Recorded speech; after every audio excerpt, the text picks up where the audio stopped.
Napag-usapan natin ang patungkol sa pagsasamon nitong si Rimuru sa mga Elite Guardian ng kanilang labyrinth. Pero bago natin simulan itong video na ito, ay i-roll muna natin ang intro. Hello everyone and welcome to my channel, ang inyong source ng Tagalog na Tansura Contents. Sa channel na ito ay pinag-uusapan natin ang mga nangyayari sa may Tansura Universe. So without further ado, let's get into the video. Nagka-upload nga pala ng solo leveling contents ang Anime Fan Narrations na owned rin ng Anime Kohai. So kung interested kayong manood ng mga contents ng solo leveling, ay pwede nyong i-check yung link sa may description. Sabi ni Rimuru, mahirap na nga daw na maibalik sa may sense niya itong si Milim, lalo na daw ngayon at nag-i-interfere itong si Valside. Gusto daw sana magpatulong nitong si Rimuru kay Veldora, pero the moment daw na lumabas ang tsura ni Valside sa may screen nila, ay bigla daw naalala ni Veldora na meron daw pala siyang kailangan asikasuhin. Tapos umalis daw bigla itong si Veldora dito. Kung kailan naman daw ito kailangan itong si Rimuru, tsaka naman ito hindi maasahan. Pero naisip nitong si Rimuru na hindi naman nakakapagtaka itong reaksyon nitong si Veldora. Kasi kahit naman daw siya, kung meron siyang option na tumakas na lang kaysa labanan itong si Valside, yun din daw ang gagawin niya. Pero hindi kasi biro ang kanilang situation ngayon. Literally destruction ng hindi lang mankind ang nakasalalay dito, kundi destruction ng buong mundo. Makakasurvive naman daw itong si Rimuru kapag nawasak ang Earth. Pero kung siya lang naman daw mag-isa ang makakasurvive, ano daw ang mapapala niya? Wala rin daw kabuluhan ang lahat kung wala naman siyang kasama. Kaya mas pipiliin daw nitong si Rimuru na mag-resist with all his might kaysa naman daw i-tolerate ang ganong klase na future. Bago mag-gather dito ang kanyang mga executives, meron pa palang isang inisamon na powerful helper itong si Rimuru dito. Kinontak niya itong si Rain para kumbinsihin itong si Crimson na tumulong sa kanila. Nag-reply naman itong si Rain sa kanya na naiintindihan niya daw ang kanilang situation, pero hesitant daw itong si Gisama na magbigay ng kanyang tulong. Pero ipaubaya na daw yon itong si Rimuru sama sa kanya. Siya daw ang bahala dito at ine-negotiate niya daw ang kanilang situation. Kailangan daw talaga nitong si Rimuru ang tulong nitong si Crimson dito kasi imposible daw talaga para sa kanya na tapatan na magkasabay itong si Valside at Milim. Kaya wala daw balak itong si Rimuru na sumugod ng mag-isa dito. Hindi niya daw intensyon na labanan ang isang laban na alam niyang wala siyang chance na manalo. Kaya ilang beses kinontak nitong si Rimuru itong si Crimson gamit ang kanyang telepathy net. Pero ilang beses din itong inireject nitong si Crimson. Hindi alam ni Rimuru ang dahilan kung bakit ganito ang behavior nitong si Crimson ngayon.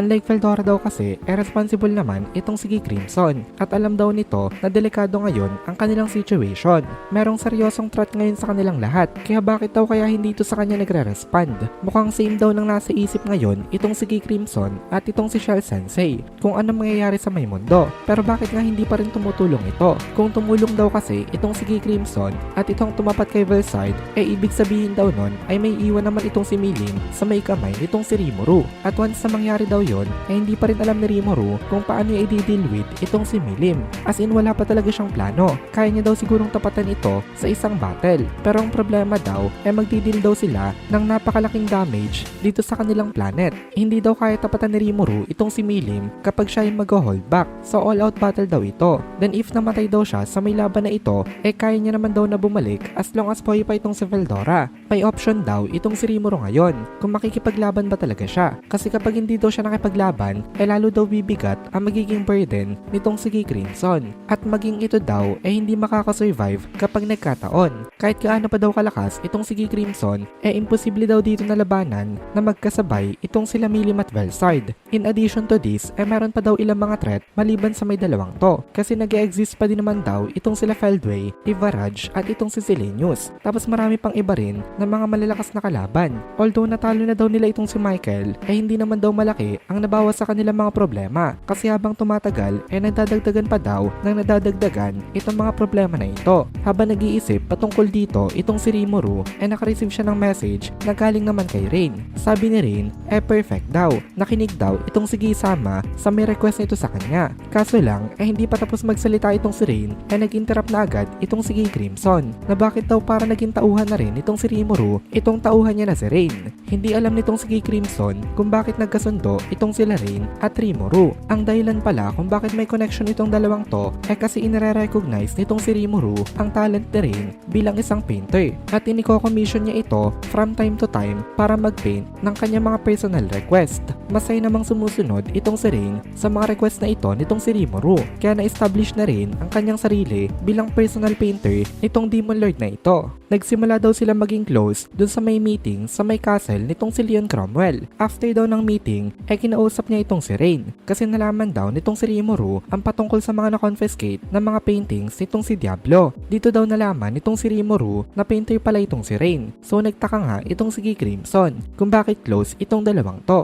Pero sabi naman ni Rimuru hindi niya naman daw obligasyon na ipaliwanag yun dito. More importantly daw meron daw emergency. Kaya dalian daw nitong si Crimson at pumunta na daw ito dito. With that, tinapos na nitong si Rimuru ang kanilang telepathy net communication. Ngayon, punta naman tayo sa mga executives. After ng 5 minuto, simula nang ipinag-gather niya ang mga elite ng labyrinth, napunta na agad itong mga ito dito. Ang mga nandito, itong si Benimaru. Siya ang commander ng kanilang mga forces. Nandito rin itong si Diablo. Mukhang wala daw kahit na na injury ito, na para bang hindi ito napabagsak nitong si Michael kahapon. Then nandito rin daw itong si Gopta. Nanginginig pa rin siya sa may kinauupuan niya. Actually, inalaw naman itong si Rimuru na magpahinga na lang ito. Pero mataas daw ang sense of responsibility nitong si Gopta. Kaya umattend pa rin ito nitong kanilang meeting. Si Rangga nga daw bumalik na sa may shadows nitong si Rimuru. Nagpapahinga na ito ngayon. Pero itong si Gopta patuloy pa rin sa may meeting na ito. Wala daw dito itong si Geld. Dahil ito daw nasa may emergency room. Marami daw kasi itong mga serious injuries na natamo nito sa may laban nila kay Pelyod. Kasama daw nito ngayon itong si Gabiru at pareha sila nagpapagaling for the time being. At dito na muna natin tatapusin itong video na ito. Kung nagugustuhan mo itong mga videos natin, ay please consider joining the membership para mapanood mo na agad ang mga kasunod na part dahil palaging advance ang ating mga members. Also, ay please consider leaving a like at mag-comment ka na din para ma-boost naman tayo ng algorithm.